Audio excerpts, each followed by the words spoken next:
కరీంనగర్లో కేంద్ర మంత్రి బండి సంజయ్ మీడియాతో మాట్లాడుతున్నారు. ఇప్పుడు అలా చూద్దాం. డ్రైనేజ్ సమస్యను కూడా మనం పరిష్కరించడం జరిగింది నిన్న మొన్న. ఆ ప్రజలందరూ చూడని సంతోషాన్ని వ్యక్తం చేశారు. ఆరో విప్పడం కూడా చాలా క్వాలిటీ పనిచేస్తున్నారు. కాంట్రాక్టర్ ఇంకా సమయం ఉంది, అయినప్పుడు కూడా ల్యాండ్ ఎక్వేషన్ సంబంధించి కొన్ని సమస్యలు ఉన్నాయి కాబట్టి దాన్ని అధిగమించి ఇలా పనులు చకచకా సాగిస్తున్నాం. ఉప్పల్ సంబంధించి కూడా పాత కాంట్రాక్టర్ పనిని వదిలిపెట్టిపోవడం, పాత కాంట్రాక్టర్ చెల్లించడం సిద్ధమైనాం. ఇప్పుడు సి గారితో మాట్లాడినాం, కొత్త కాంట్రాక్టర్తో మాట్లాడడం. ఉప్పల్ సంబంధించి అధికారులకు సీరియస్ గా ఆదేశాలు జారీ చేయడం జరిగింది. కాంట్రాక్టర్ గుర్తును కూడా చాలా సీరియస్ గా మాట్లాడడం జరిగింది. నెక్స్ట్ జూన్ చివరి వారం వరకు వన్ సైడ్ పనులు పూర్తి చేసి అప్పచెప్పే విధంగా ఇలా కొత్తగా తీసుకున్న కాంట్రాక్టర్ కూడా హామీ ఇవ్వడం జరిగింది. అధికారులు కూడా అదే విధంగా అదే డేట్ ను జూన్ టార్గెట్ గా వేసుకుని ప్రజలకు ఇబ్బంది కాకుండా పనులు చేయడానికి సిద్ధం ఉన్నారు. మరీ ఎక్కువ తొందర పెడితే కొత్త కాంట్రాక్టర్ వచ్చింది కాబట్టి, కొత్తగా పనులు ప్రారంభించింది కాబట్టి క్వాలిటీలో కూడా పనిచేసే ప్రమాదం ఉంది కాబట్టి వాళ్ళు చాలా సీరియస్ గా చెప్పడం జరిగింది. క్వాలిటీతో పనిచేయాలి, పనులు త్వరితగతిన పూర్తి చేయాలి. ఉప్పల్ సంబంధించి జూన్ నెలాఖరు వరకు ప్రజలకు ఎలాంటి ఇబ్బంది లేకుండా, కనీసం రాకపోకలకు ఇబ్బంది కాకుండా ఉండే విధంగా పనులు చేయాలని చెప్పి ఇలా సంబంధిత కాంట్రాక్టర్ కూడా ఆదేశించడం జరిగింది. ఇది రైల్వేకి సంబంధించిన పనులు.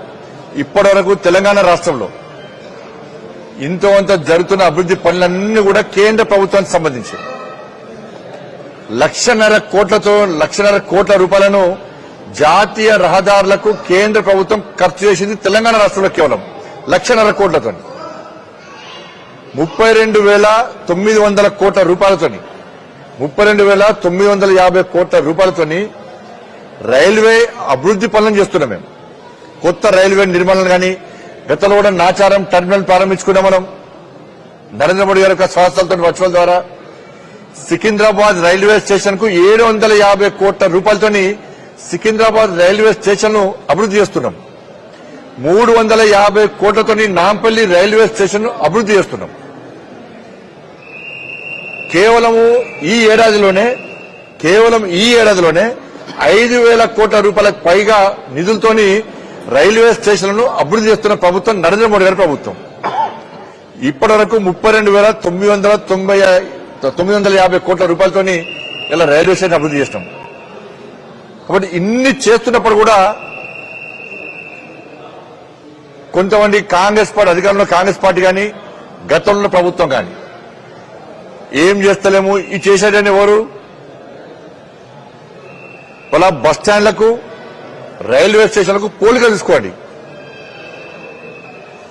ఏ విధంగా క్వాలిటీ పనులు నడుస్తున్నాయి, త్వరిత పనులు నడుస్తున్నాయి, ప్రజలకు అందుబాటులో పనులు తీసుకొస్తున్నాం.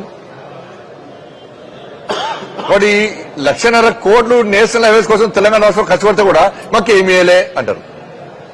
32,000 కోట్ల 950 కోట్ల రూపాయల రైల్వే స్టేషన్ కోసం, రైల్వే నిర్మాణం కోసం అభివృద్ధి చేస్తాడు, మాకు ఏం చేయలే అంటారు. మరి సికింద్రాబాద్కి ఇచ్చిన 750 కోట్లతో అభివృద్ధి చేస్తారు. అభివృద్ధి ఎవరిది? 350 కోట్లతో నాంపల్లి స్టేషన్ అభివృద్ధి చేస్తే ఎవరిది అభివృద్ధి? కరీంనగర్ లో 33 కోట్ల 30 లక్షల రూపాయలతో రైల్వే స్టేషన్ ఇంత అందంగా తీర్చిదిద్దే అభివృద్ధి ఎవరిది? ఒక ఈ సంవత్సరమే 5,000 కోట్ల రూపాయలతోని తెలంగాణ రాష్ట్రంలో రైల్వే అభివృద్ధి పనులు చేస్తే అభివృద్ధి ఎవరిది? అభివృద్ధి కాదా? ఇవి నిధులు కావాలి, పైసలు కావాలి. మీరు ఎన్ని బస్టాలను అభివృద్ధి చేశారు? ఈ తెలంగాణ రాష్ట్రంలో మీరు చేసిన అభివృద్ధి ఏంది మీరు చెప్పండి. ఫస్ట్ మేము చెప్తున్నాం, క్లియర్గా చెప్తున్నాం. మేము శ్వేతపత్రం విడుదలకు సిద్ధం. మీరు సిద్ధమా? కాబట్టి విమర్శలు మాని వాస్తవాలను గ్రహించి వాస్తవాలను ఒప్పుకోవాల్సిన బాధ్యత కేంద్ర ప్రభుత్వం సహకరిస్తున్నప్పుడు రాష్ట్ర ప్రభుత్వం కూడా కేంద్ర ప్రభుత్వం సహకరించాల్సిన బాధ్యత ఉంది. ఇవాళ ఆరోగ్య స్టార్ట్ చేసినాం, ల్యాండ్ ఎక్వేషన్ రాష్ట్ర ప్రభుత్వం సహకరిస్తలేదు, పని అయిపోతుంది. ప్రజలు ఇబ్బంది పడుతున్నారు. కేంద్రం నిధులు విడుదల చేసింది, పనులు ప్రారంభించినాం. ఎవరి వల్ల ఆగుతుంది? రాష్ట్ర ప్రభుత్వం వల్ల అవుతున్నది. కాబట్టి కేంద్ర రాష్ట్ర ప్రభుత్వం కలిసి ఉంటేనే అభివృద్ధి. కేంద్రం సహకరించడానికి సిద్ధం ఉంది, కానీ రాష్ట్ర ప్రభుత్వం మాత్రం నిత్యం విమర్శకే పరిమితమవుతున్నది. నరేంద్ర మోడీ గారి తిట్టడం కోసము, కేంద్ర ప్రభుత్వాన్ని బదనాం చేయడం కోసం మాత్రమే సమయాన్ని వెచ్చిస్తుంది తప్ప కలిసి ఏ విధంగా అభివృద్ధి చేసుకుందాం